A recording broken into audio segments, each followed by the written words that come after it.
this very day. He has given us an opportunity once again to come in His presence and share His word. May His name be glorified. So let us pray. Father, in the name of Jesus, we want to worship and we want to honor your holy name. For this is another day that you have made. We shall rejoice and be glad in this very day. Dear Lord, even as you go to this midweek service, I pray, Father, that you shall be with us in the name of Jesus Christ. So bless the listeners wherever they are. Jehovah God, that you're going to give them the understanding of your word this very day to the honor of your name. Be with us, move with us, Holy Spirit, for the glory and honor of your name. In the name of Jesus we pray and we give thanks. Amen. Once again, I want to welcome you all to today's service. This is a midweek service, and I want to bless the Lord for giving us an opportunity even to come in His presence, to share His word, even to hear His voices, because this is what is keeping us alive. It is the word of the Lord, and we bless the Lord for His word. I'll read a reading from the book of Isaiah chapter 5, verse 1. I'll read it to 7, and I read. The title is the title of the reading is The Song of the Vineyard. Verse 1. I will sing for one I love, a song about his vineyard, my loved one and a vineyard on a fertile hillside. He dug it up and cleared it of stones. He planted it with a choicest vine. He built a watchtower in it and cut off a winepress as well. Then he looked for a crop of good grapes, but yield only burned fruit. Now you dwellers in Jerusalem and men of Judah, judge between me and my vineyard. What more could have I done for my vineyard than I have done for it? When I looked for good grapes, why did it yield only bad? Now I will tell you what I am going to do to my vineyard. I will take away its hedge, and it will be destroyed, and I will break down its walls, and it will be trampled. I will make it a wasteland, neither pruned nor cultivated, and briers and thorns will grow there. I will command the cloud not to rain on it. Verse 7 and the last one. The vineyards of the Lord Almighty is the house of Israel, and the men of Judah are the garden of His delight. And He looked for justice, but saw bloodshed, for righteousness, but hear cries of distress. That's the word of the Lord. In today's sermon, I entitled it Taking a Personal Responsibility. Taking a personal responsibility. I have decided to say a personal responsibility because this is an individual level. I'll reduce this to an individual level so that we can understand what each and every one of us should do, that each and every one has a responsibility to do. In this verse that we read from the book of Isaiah chapter 5, this is a story where you can see there is this guy, he's singing a kind of a song, but he's giving us a story. And this is a story about a man who had a garden, and in this garden he decided to plant some grapes. The Bible says he chose some grapes of a good quality, and then he planted them in that vineyard. He dug it, he fertilized it, he watered it, he built even a fence around it that it cannot be destroyed even by the outsiders. He did all what he thought it was good for this vineyard to bear the good fruit. But when that season or season for the harvest came in, he went to look for a good grapes, but he only found a bad grape. So he was disappointed by his by the grapes that he got. He was disappointed by his land. So when he was disappointed, he felt confused. What now should I do? And now what we are seeing here now, he is telling us now he is asking us, now tell us what we should do. Because I have done all what I can for my garden, I have done what I can for my vineyard, but it can only give me a bad fruit. It can only give me a wrong fruit. I expect them to get a good grapes from the grape. I expect them to get a good fruit from it, but instead, what they give us is only a bad fruit that I get from it. So he's asking, what should I do? But now we can see in the testimony he's giving him an answer, but now he comes to a conclusion of a decision of what he's going to do. He is saying now, what I will do, I will destroy the wall that I built for him. That means the protection, I'll take it away. Then from there he says, even cultivating it, I will not cultivate it again. Even watering it, I will not water it again. That means he is no longer interested in taking care of that garden again. He will not even prune it again. He will do nothing for it again because it give him nothing. What's the lesson in this verse? What we can see here is that indeed what he was supposed to do so that he can get the produce, so that he can get the fruit, but the vine did not give him the fruit as he expected. Who failed here? Is it the garden? Is it the gardener? Is it the grape tree? Or who failed here? The gardener, he didn't know what he could for the garden. Then the garden itself, it was watered, it was fertilized, everything was done. So the failure here comes in where we can see the grape tree or the grape itself. It did not give fruit as it was supposed. So it failed to take the responsibilities on bearing the fruit.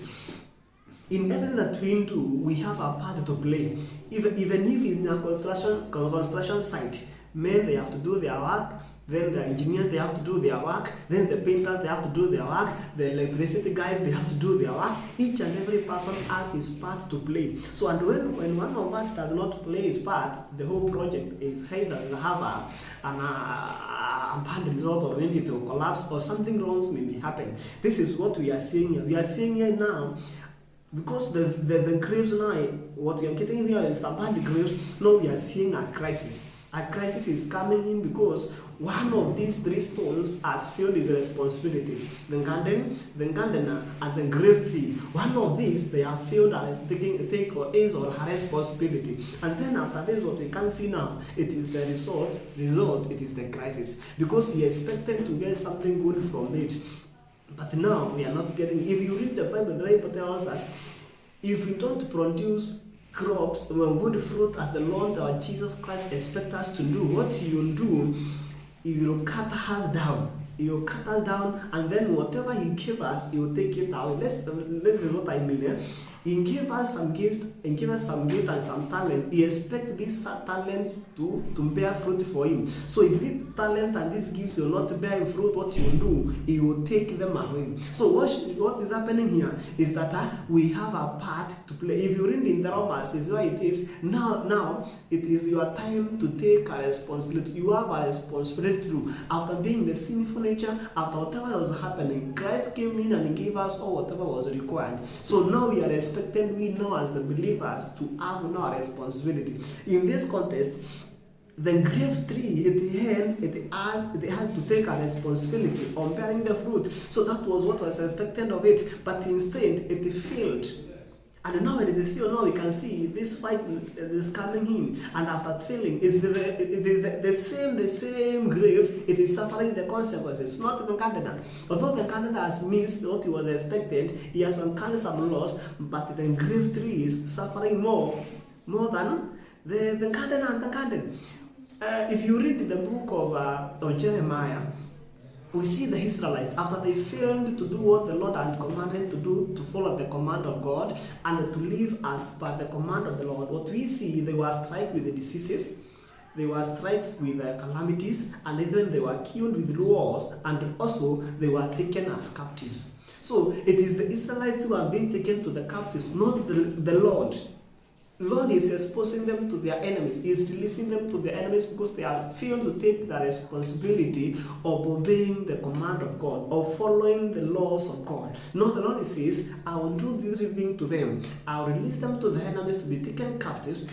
I will I'll start a war, so their men will be killed in the war, their children will be killed in the wars, their wife will be taken captives, and also I'll strike them with the disease so they will die of the disease. That means we can see the crisis happening now because they have failed to take care of their responsibility. So even it has today in this life that we are, it's okay, the Lord is there out of his mercies, we are saved, he brought us in his house. After the Adam and Eve they sinned, the Lord had to take a responsibility of giving one of their own that he may come and save us. No, after now we have become saved now, the Christ expects us now, we have a responsibility to do. What is that responsibility? That responsibility, it is to obey his command. It is to search for him, to know of his way that we may walk in his way. It is not easy to do this, but we have to do it because it is our part. We have a part to play. And if we fail to do these things, we have our consequences. There is our consequences. Let's say for example, we see David. David, when he took the Uriah's wife, he slept with the Uriah's wife, they had a child, the Christ descended to kill the child.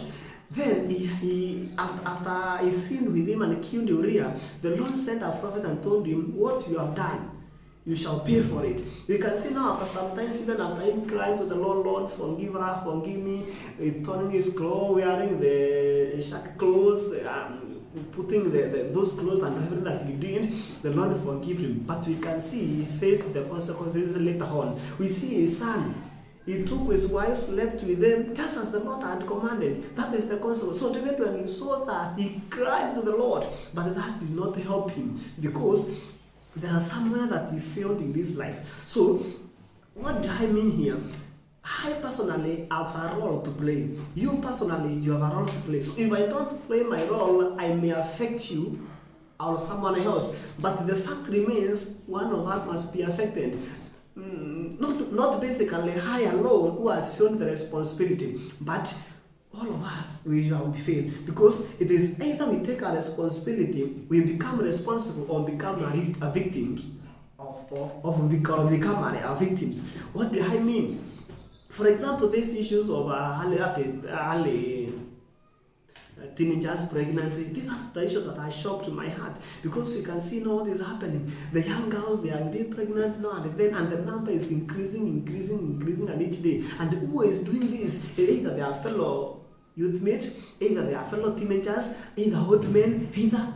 But you don't understand. But who is feeling someone? Maybe there is someone who is feeling a responsibility. And who is that someone? Maybe there is someone who is not doing what he is supposed to do to maintain these children, to bring them up well. I'll tell you one thing. When I was growing up back in the villages, because I've grown up in the villages, I could see the neighbors, they had a role to play in the life of a child. The parents, they had a role to play. The church had a role to play. The community had a role to play. The government had a role to play. So each and everyone had a role to play. Not only the parents that they have something to do for the children, also the neighbors, also the leaders, also the church, also the community, for that child to grow up well. At that time, nilikuwa naona hata mtoto akikosa, even the neighbor mwenyewe angechapa yule mtoto, I'm correct. But today, no. You don't go to that extent. We are blaming maybe the teachers, we are blaming even the government, but who is to be blamed surely for what is happening today in our nation? Even in our government, so we see the crisis that is happening in our government, but they are blaming each other, they are fighting each other. One thing that you should know is, this is a problem that needs sober mind. And a problem that needs sober mind, I encourage you to solve it with emotions. You cannot solve a problem that needs sober mind with an emotions. You have to be sober.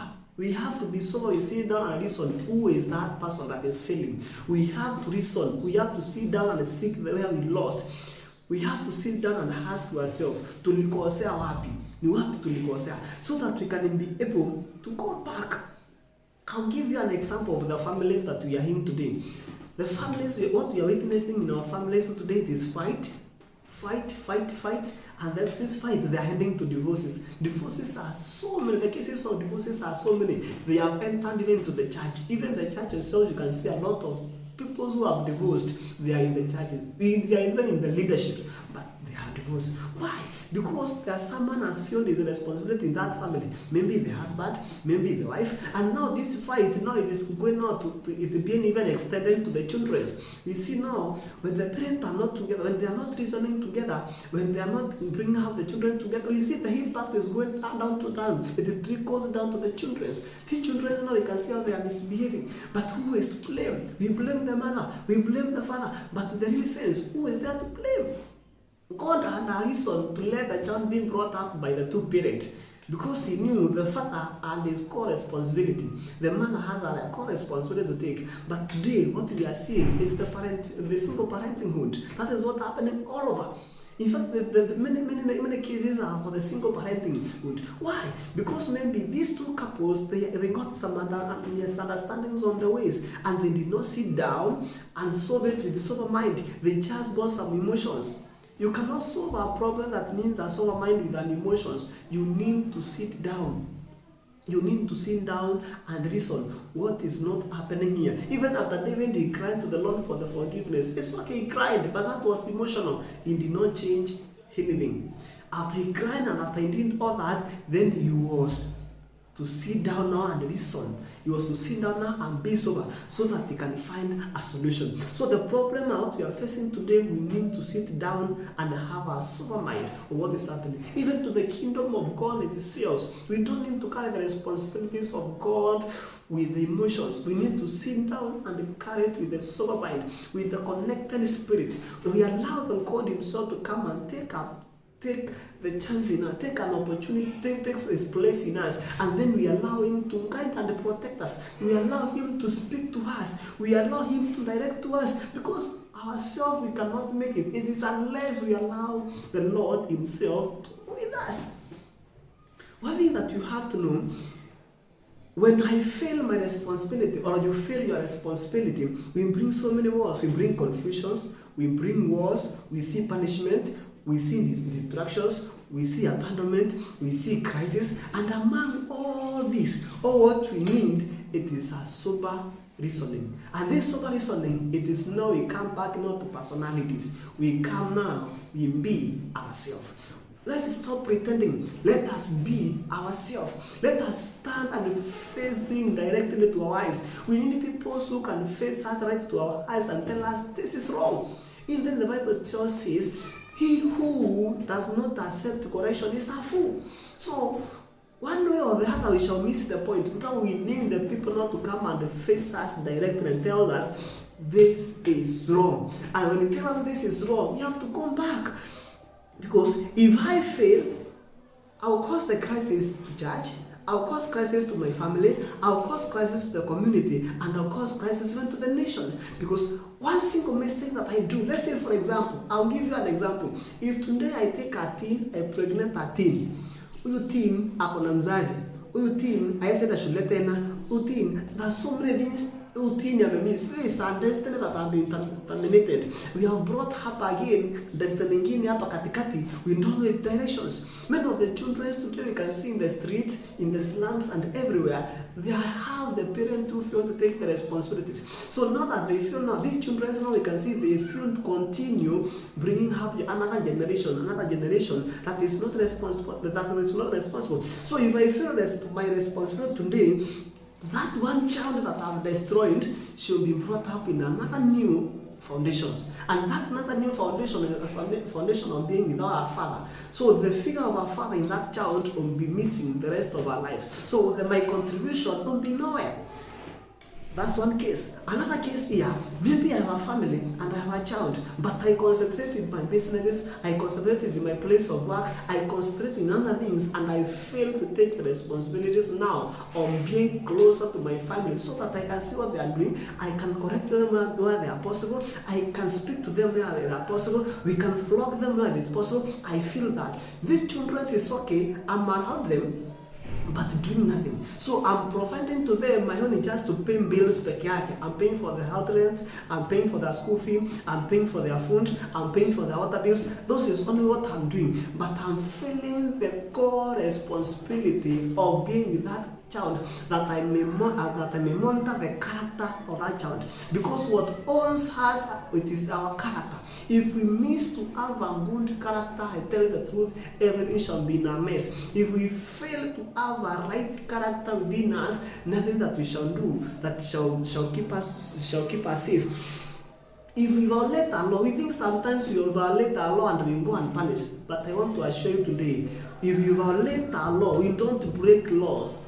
The law breaks us. But you think now, I have done it, it's over. It is not over. You have to face the punishment. You have to take the consequences of what you have done. And now this is why I'm saying now, we need to sit down and have a super mind. We need to sit down and now take our personal responsibility. Because today, if I know, speaking to you today, it will have some negative impact on my side. It shall have a negative result on my side. I will avoid all I can to speak to you. If I insult you today, I know it will have a negative impact on my life. I'll do all I can not to insult you. If I will know today, I will steal and it will have a negative impact on my side. I will not steal because I don't want any bad consequence to be on my side. If I sit down and have that kind of the reasoning, then I will be able to take my personal decision. Because you cannot take a personal decision which is right if you cannot reason right. You cannot take a personal decision which is right if you are not able to take our responsibilities of the consequences. So in everything that we do, we must realize there is consequences. Either it comes rain, either comes cold, anything that may comes on our way, we have to take our personal responsibilities of whatever we are doing. Whatever we are doing today, it will bring a result tomorrow. I do it today, I move and I think, no, I have done it, but tomorrow it will lay my foundation where I'll be standing. So tomorrow it will come back to me, it will backfire to me. So if we know whatever we are doing, it is bringing us back the results are coming back to us, we shall be sober. And if we shall be sober, each and every one shall take his own responsibilities. The Lord has given us various gifts. He has given us a lot of gifts. Each and every one of us, we have a gift the Lord has given us. These gifts, they need people who are sober. They need people who can make a right decision. They need people who can reason correctly. They need people who are ready to take their personal stand. They need people who can able to make the people flee. Because at times, even the young people, they mess up in life because they don't have a mentor. They don't have someone to inspire them. Why? And there are many old people who around them who should do this. If you go back to the history, you come to realize that men, they were responsible for the boy child. Women, they were responsible for the cow child. And at that time, the community now, we bring up this gender, we bring up this gender. Then when we come together, that generation will be brought up in a stable and in a right direction. But where are we today? Men are missing. Ladies are missing. So the teens, they socialize themselves, so they learn from each other, and they're in a generation that we call a generation of experiencing. So they are experiencing everything. They want to experience everything, and they're experiencing with their own self, with their own life. That's why we can see all this crisis that is happening. Maybe they hear these things and they want to test this, how it works. They test with themselves. They want to know how this thing is happening. So when they do that, we see they end up missing their destinies. They end up destroying their life. They end up making a silly decisions that we cannot even trace them. There's some things in life, when it has happened, it has no reversal. When it has happened, it is permanent. We like it or not, that thing is a permanent. It has happened. It has remained a mark in us, in our lives. I'll give you an example of what is happening today in our society. Maybe of this the pregnancy. Maybe Yanka, she has got this. She has been in this season of pregnancy. That girl, we like it or not, she's a mother. Even if she killed a child, she'll be a mother of any child.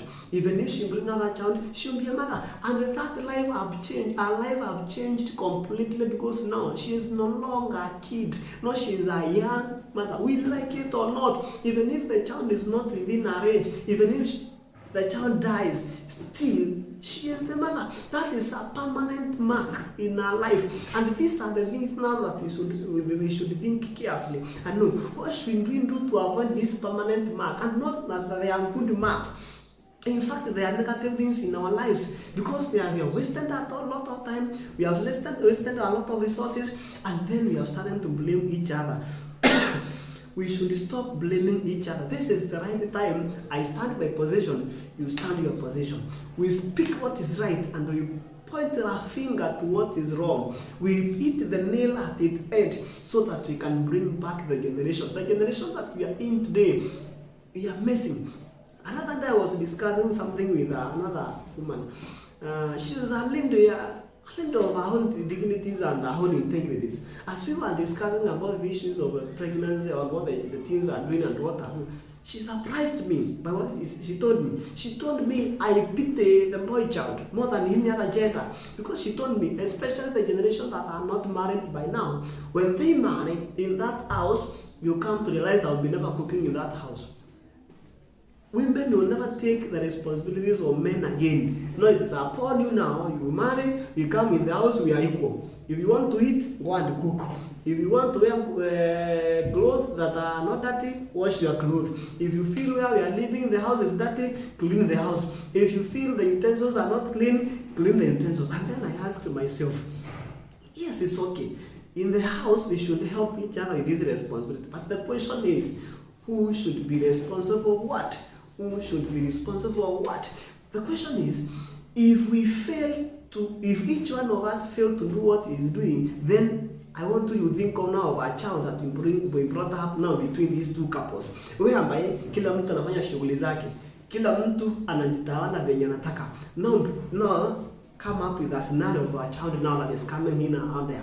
Huyu mtoto ataobey nani? Huyu mtoto atasikiza nani? Now that's why we see the parent now, because they are trying to take responsibility no longer, tumeachia watoto walimu, tumeachia watoto the house girls, tumeachia watoto the pastors, tumeachia watoto the community, tumeachia watoto the government. That's why even this issue of the pregnancy you hear, where is the government? Why is the government? Government itachunga mtoto akiwa kwako, mwalimu atachunga mtoto akiwa kwako, pastor atachunga mtoto akiwa kwako. So you have a part to play, you as a parent. Pastor has a part to play as a pastor. Government has a part to play as a government. Community has a part to play as a community. So that this generation can stand. May I give you for example of a building.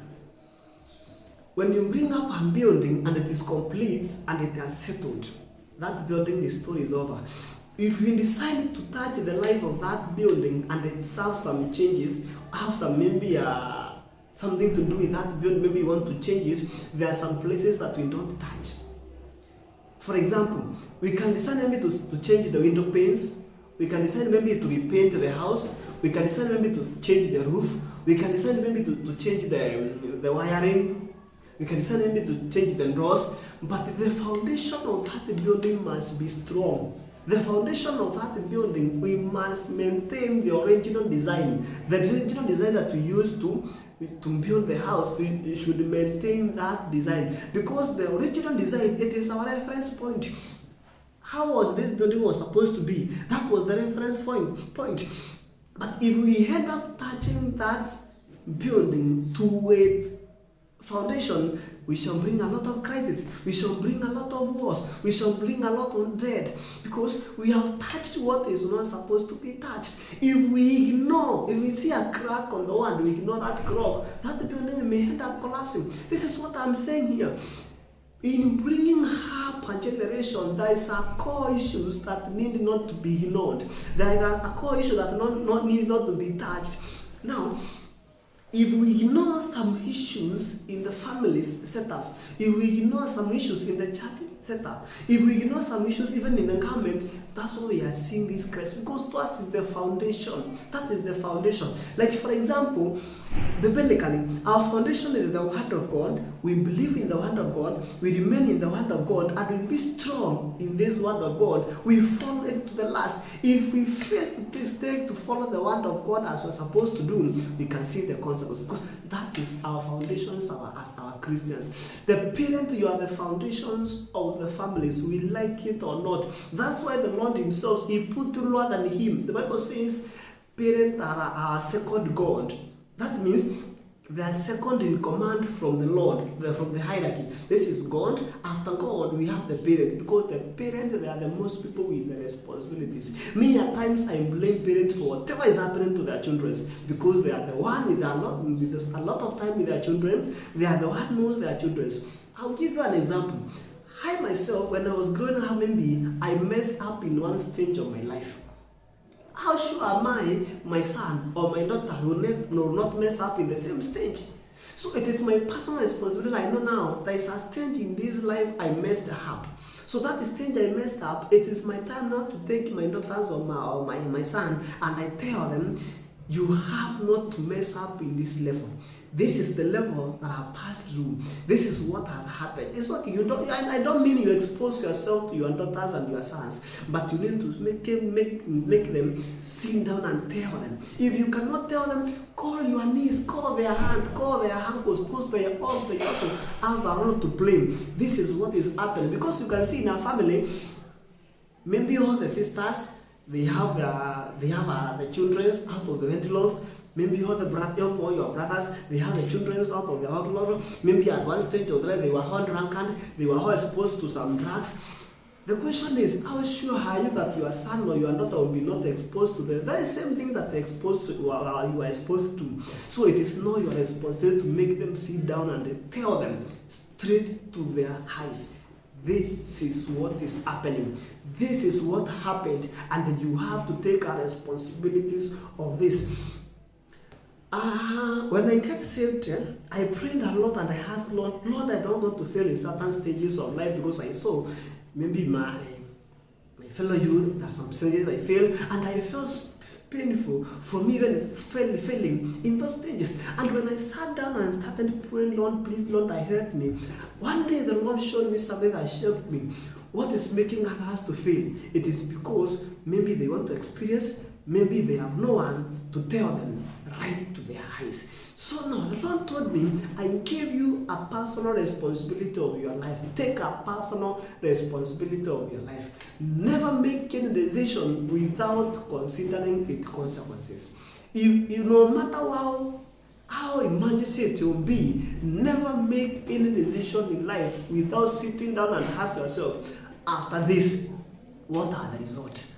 After this, what will I gain out of this? What are the consequences? If now you consider the consequences, we see things before they happen. You foresee a situation before it comes to you. You are able to handle that situation. That's why the Lord tells us, even before He called us, He predestines our life. He foresee our life. Then He called us. He sat down first of all, He looked upon our lives, and then He released our lives for our purpose and for a reason. So before you make any decision, you have first of all to foresee the consequences. What will happen after you decide this? What will happen after you do this and this? Then if we foresee the result of the decision I shall make, I want to assure you, we shall have the right decision to make. I want to assure you, we shall make the right decision, because that is not now where the responsibility of personality is coming. That is now where our personal issues now is coming, because I have to be responsible for everything that I do. If I think I have to be responsible, if I want a negative result on my side, I can be assured I want to make a wrong decision. If I want a positive result, I can assure you I have to make a right decision. But if I fail to take the right decision, if I fail to take my steps, I stand at the right position and I do what I should do as high. As for me, myself, I tell the truth, problems shall arise, crisis shall arise, and we shall not sit down this fight that is all over. That is all over. That is all over. The question is, who is to be blamed? At times it surprises me when I see the government, they're blaming each other. The MCAs, they are calling upon the government. The governor is calling upon the government. The MPs are calling upon the government. The ministers, they are calling upon the government. Who is government? This is a blame game. And the blame game does not help us at all. It does not help us at all. Now we can see now the ministers of education. Now he's blaming the medias now, the pornography sites and those other sites. But now, who is giving the children the access to this site? Maybe who is giving them the access to this site? Because today, the young generation, they have chosen the Google and also the YouTube as their teacher. Mr. Google, he knows everything. So if the child wants to know anything, another from Mr. Google. Why is the Mr. Father? Why is the fatherhood? Why is the Mr. Mother? Why is the motherhood in that child? Instead of asking, Mom, what is happening here? Anaenda kwa internet, anauliza Mr. Google, what is happening here, Mr. Google? Mr. Google, no, I don't care whether he's a child, whether he's mature, whether he's who. Anampatia the result. This is the thing that he is. Mr. Google, I want to know this and this and this. Mr. Google anampatia kila kitu venye iko. Where are the people that should answer these questions? Where are the mentors? Today, finding a mentor is so difficult. It is so difficult finding a mentor. Where are these people that are inspiring us? What we can see today, if you have a problem with finances, getting someone to finance is not easy. It's not a hard thing today. Someone will come in, will finance your bill.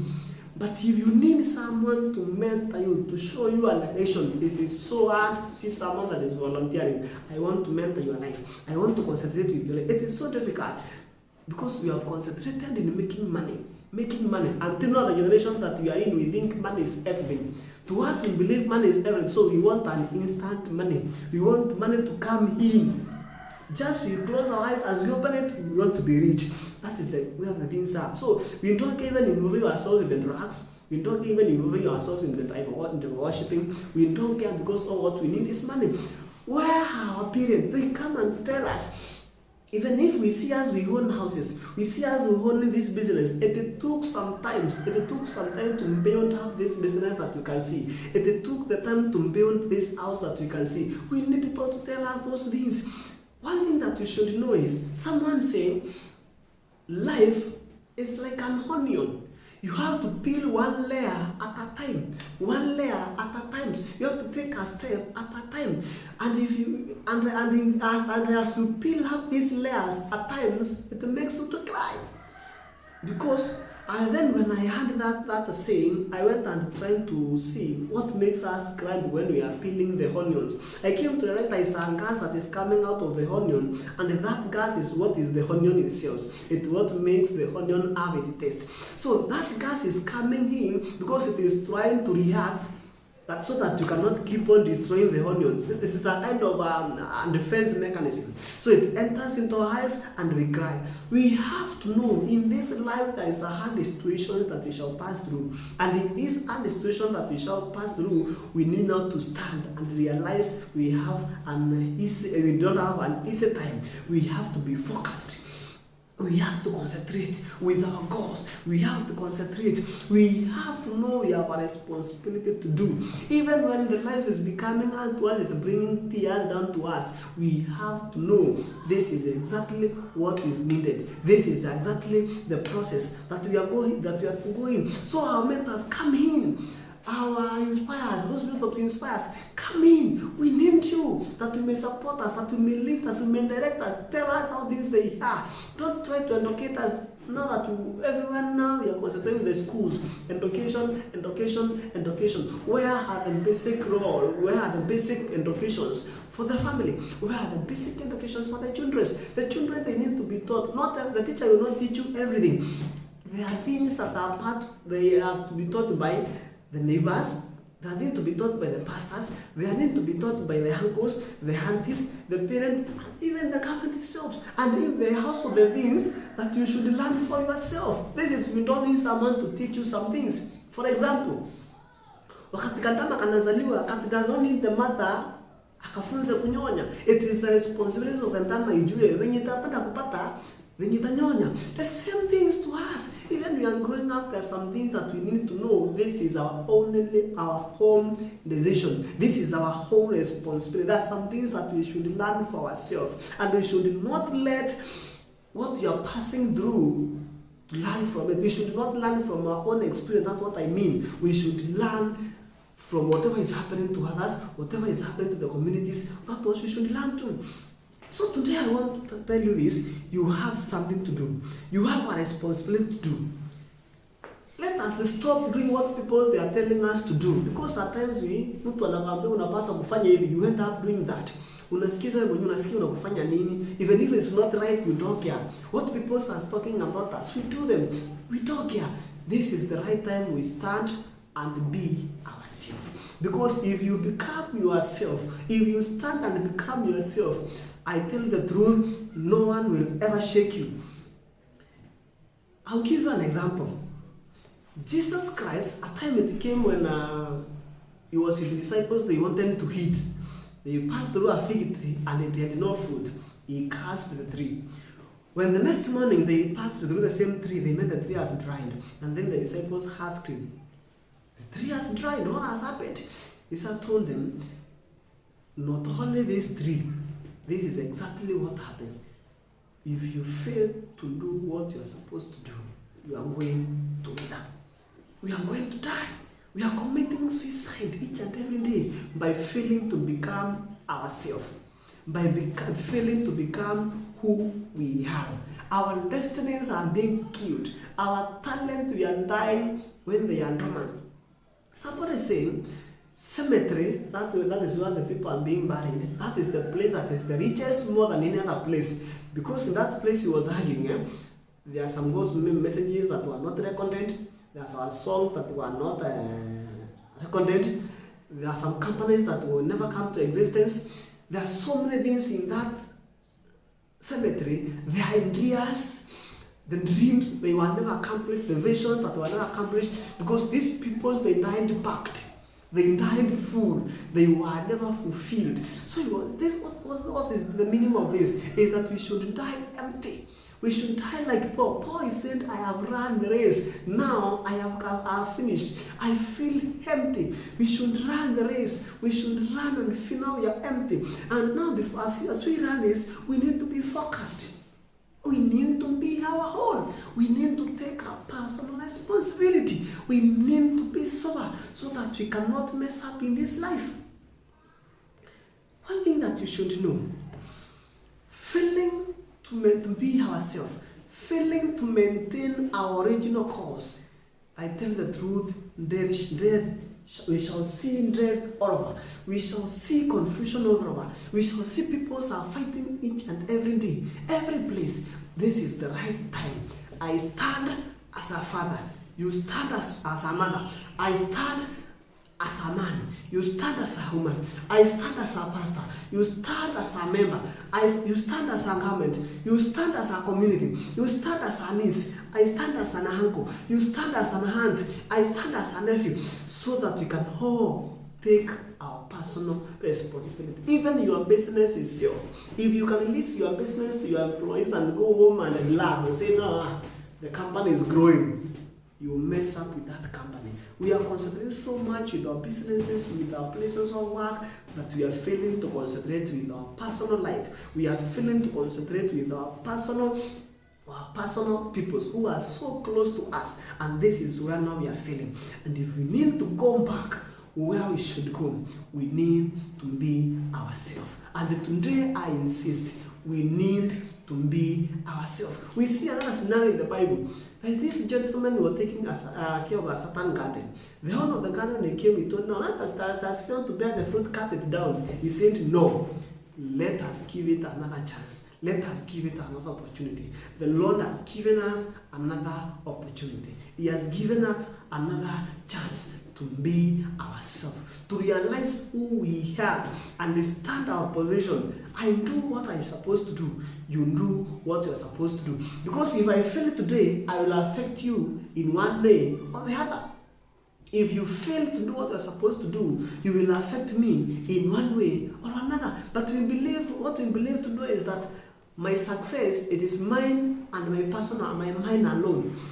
God did not create us to be successful for ourselves. He created you to be successful for others. He created you because of others. You are not created for yourself. No one was created to be for himself. You are created for others. That's why this rich person, he harvested, he saw his store was full, the crops yield so well. He harvested, and now he says, not that I have all this is all mine, this is all by myself. I cannot finish to eat it. I'll close my house, I'll stay, and I'll have merry. I'll eat and celebrate. the Lord was very annoyed with him. The Lord was very annoyed with him. He came and he killed him. Why? Because he personalized everything. He thought now the success belonged to him. The success does not belong to yourself. The success is there for others, and the others are there for him. This is the right time we stand and take our position and be ourselves. You do what you're supposed to do, and do what I'm supposed to do. And at the end of the day, we shall see a right generation taking its place. Thank you so much. Let us pray. Father, we want to worship you because of your word. Thank you, Jesus Christ, because you have spoken to us. What we pray now, Father, that you may follow thy word and help us to be ourselves. Help us to be sober, Jehovah God, that we shall take the responsibilities of ourselves, Jehovah God, and Lord, you shall lead us to where you have called us, to the glory and to the honor of your name. We worship you and we praise your name. In the name of Jesus we pray and we give thanks. Amen. Thank you so much. Until we see it again, be blessed. Thank you so much. Be blessed.